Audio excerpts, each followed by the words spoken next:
Saudara-saudariku terkasih, salam sukacita untuk kita semua. Sudah kita memberi senyum hari ini, Kamis 11 Desember 2025. Hari biasa pekan kedua Advent.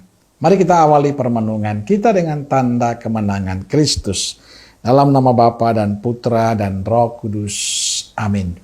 Permenungan kita diambil dari Injil Matius bab 11 ayat 11 sampai 15.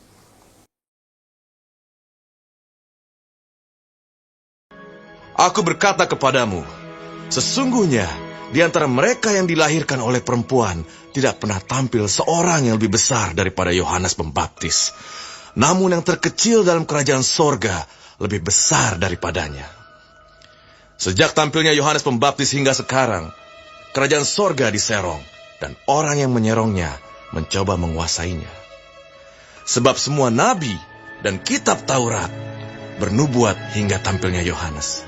Dan jika kamu mau menerimanya, ialah Elia yang akan datang itu.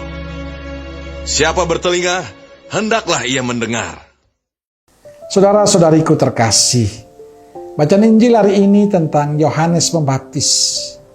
Ia adalah perintis jalan Tuhan yang menghubungkan antara perjanjian lama dan perjanjian baru.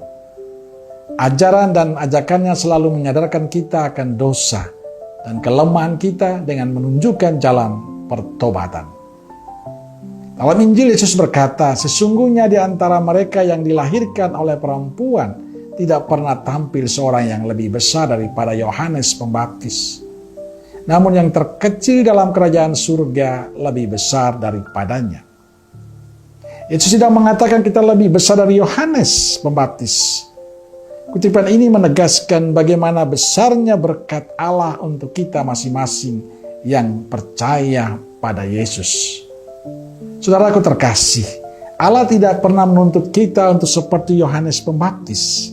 Tapi Allah ingin kita syukuri setiap berkat yang kita terima dari Tuhan. Kita bisa melakukan semua pekerjaan kita, itulah berkat Tuhan yang perlu kita syukuri. Maka masa Advent adalah kesempatan untuk kita belajar tekun, belajar untuk setia dalam perkara-perkara kecil hidup kita. Kita percaya dalam segala situasi bila kita lakukan dengan tulus akan menjadi berkat. Maka mohonlah pada Tuhan agar hidup kita sungguh berkenan di hadapan Tuhan. Dan semoga semangat pertobatan Yohanes juga menjadi semangat pertobatan kita. Saya meyakini, bila hati kita sungguh-sungguh kita hidupi dalam semangat pertobatan selama masa Advent ini, Natal menjadi berkat untuk kita. Maka teruslah setia menata hati, pikiran, hidup selama masa Advent ini. Amin. Semoga Allah yang Maha Kasih memberkati saudaraku sekalian Bapa, Putra dan Roh Kudus. Amin. Roh Kudus Nazaret, doakanlah kami. Amin. Berkah dalam.